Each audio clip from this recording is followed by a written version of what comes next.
Hello everyone, welcome to Highway Dragon Gaming. Skyrim is full of wonders, but it's also packed with really annoying stuff. Today, I'm counting down the top 10 things every Skyrim player hates. And trust me, some of these will really drive you insane. Do you get to the Cloud District very often? Oh, what am I saying? Of course you don't. It's hard to find a Skyrim player who doesn't hate this guy. Everything Nazeem says sounds condescending and arrogant.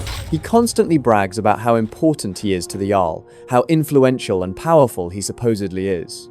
I actually advise the Jarl on political matters. My input is invaluable, of course. But this is all probably a bit over your head. But in reality, he's never even been to the Cloud District he keeps boasting about. And it's not just the player, he does this to other NPCs too, always emphasizing that he owns Chillfurrow Farm. Owning a farm does have its advantages. But just like the Cloud District, he's never actually been to his own farm, and instead lives with his wife at the Drunken Huntsman. He also mocks Anoriath, saying the meat he sells isn't any good. No, this meat won't do it all. Too much fat, and it all smells wrong. It seems like everyone in Whiterun dislikes him. Even the temple healer, Danica Purespring, doesn't hold back when talking to Nazeem's wife, Atlam. If you don't mind me saying so, Alam, your husband is a damn fool.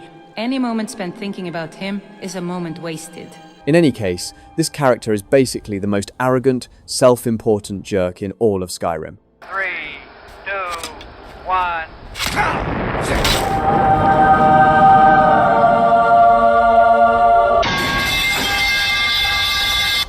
Nice.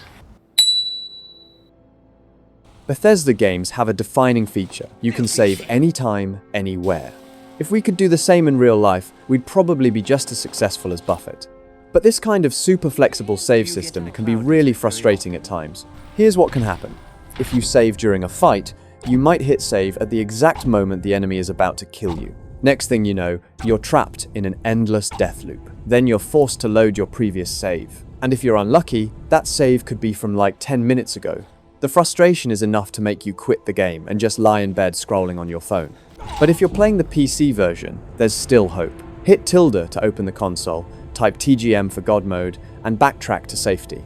But if you're on console, sorry, you're out of luck. You'll just have to load the last save. The next thing that annoys players in Skyrim is that you can't fast travel when enemies are nearby. For the most part, this mechanic isn't an issue. After all, if we could fast travel freely during combat, the game would totally break.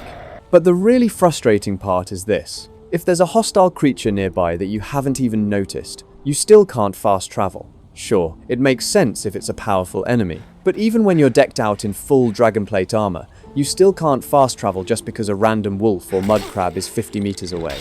Then you have to waste time either tracking them down or just running away. And what's even more ridiculous is if you're standing by a river, you can't fast travel just because of a slaughterfish swimming around. Seriously, do they think the fish will leap onto land and ambush you?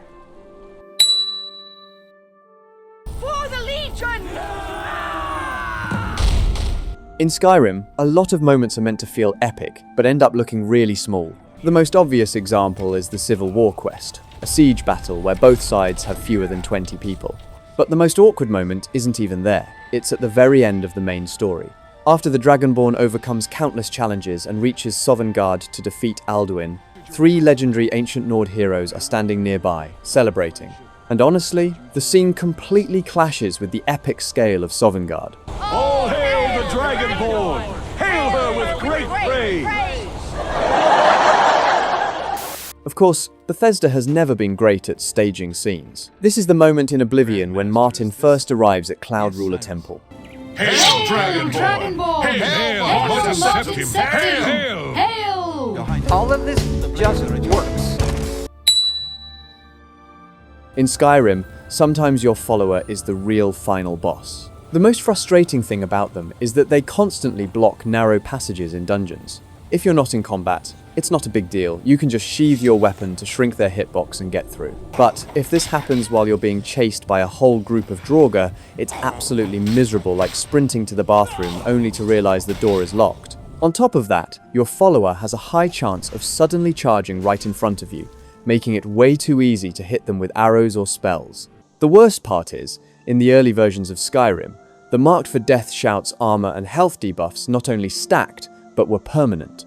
If you accidentally hit your follower a few times, they could be killed in a single hit. It would be great if they could automatically dodge the moment they hear the wind-up of your dragon shout.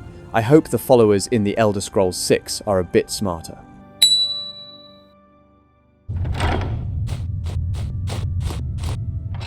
A new hand touches the beacon.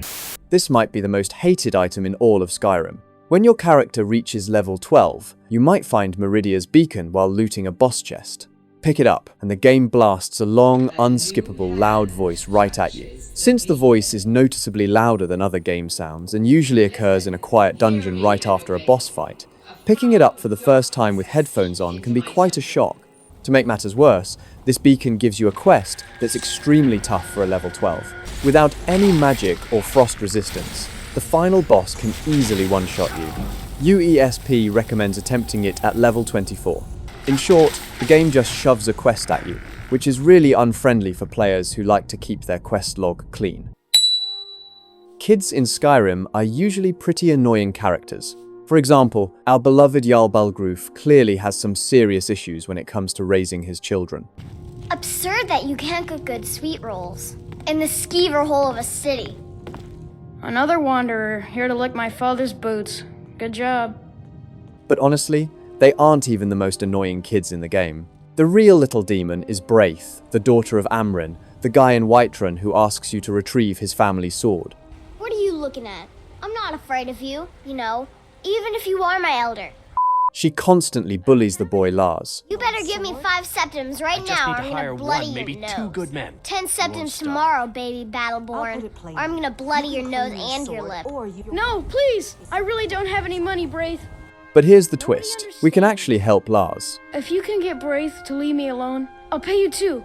My whole life savings. 2 septims. If you confront Braith and threaten to send her to the orphanage in Riften, you'll discover that she doesn't hate Lars at all. She just doesn't know how to express her feelings. Okay, I'll leave him alone. I was just kidding around. Besides, if he'd only kiss me, I wouldn't have to beat him up all the time. So, what do you think? Can bullying ever be justified in the name of love? Share your thoughts in the comments. In Skyrim, you can contract many kinds of diseases. For example, being bitten by a skeever may give you ataxia, and being struck by a hagraven may give you brain rot. But the most unusual one might be Sanguinare Vampiris. If you get hit by a vampire's drain spell, you could contract this disease. Unlike other diseases that remain static, this one gradually worsens. If you don't visit an altar or drink a cure within 3 days, you'll turn into a vampire. Once you become a vampire, things get complicated. You'll have to regularly sneak into people's homes to feed and ease your thirst for blood. If you don't, that thirst will gradually grow stronger. Eventually, you will become a stage 4 vampire. During the day, your health, magicka, and stamina are all reduced by 60 points, and none of them regenerate while you're outdoors. If you want to get rid of your vampirism, you'll need to take a black soul gem to the Mage Phalion in Morthal. You can ask an innkeeper for the latest rumors to start this purification quest. If you don't have a black soul gem, you can buy one directly from Phalion, but you'll still need to kill someone to fill it.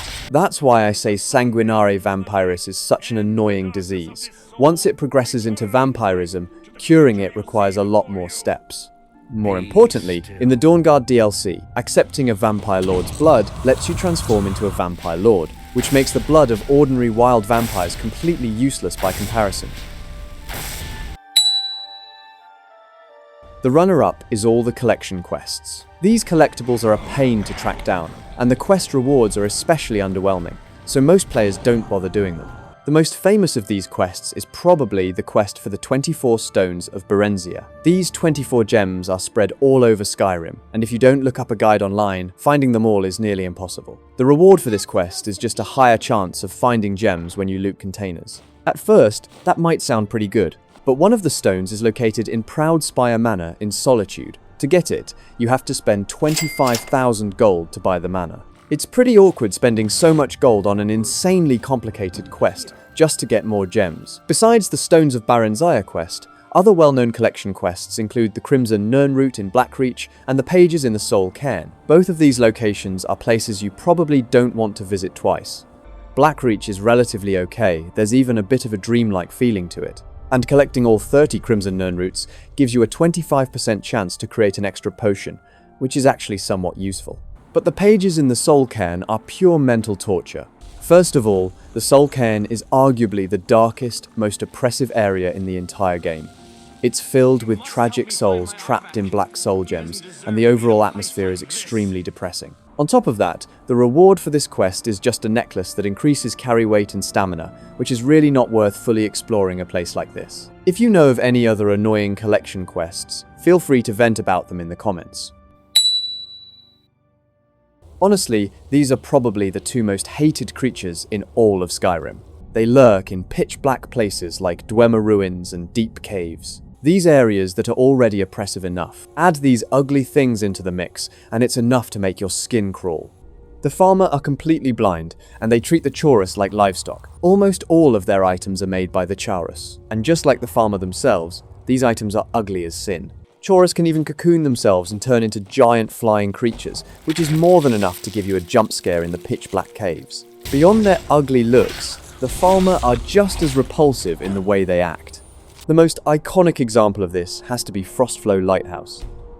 Habd had been a sailor all his life, and had once promised his wife Ramati that he would buy Frostflow Lighthouse so they could spend their final years in peace. Now their dream had finally come true. After retiring, he moved into the lighthouse with his wife and children. The old couple were satisfied with their new life. Habd felt there was nothing more pleasant than quietly gazing at the icebergs of Skyrim. The children, however, were uneasy, claiming they often heard strange scratching noises coming from the cellar. So Habd decided to go into town to buy some traps and poison in case the noises were coming from skeevers. But days later, when Habd returned to the lighthouse, he was met with a horrifying scene. Everything inside was in complete disarray. His wife, Ramati, lay in a pool of blood, a Falmer axe still embedded in her body. She had fought the Falmer bravely, managing to kill a Chaurus before she fell. Seeing this, Habd rushed into the cellar without hesitation to save his children. Sadly, his daughter Sudi had already been locked in a pen as stored food, and, in despair, had taken her own life. His son Mani had been offered up as a sacrifice. In the end, Habd met a similarly tragic fate, consumed by a massive Chaurus lurking deep within the cellar. All we can find of him is his head inside the corpse of the Chaurus. Following the words written in his wife's journal, we are able to fulfill his final wish, to put his bones in the lighthouse fire so he could look out over the ocean forever. Alright, these are the 10 most hated things I could think of. If there's anything you find annoying that I didn't mention, feel free to add it in the comments. Thanks so much for watching and for all your support.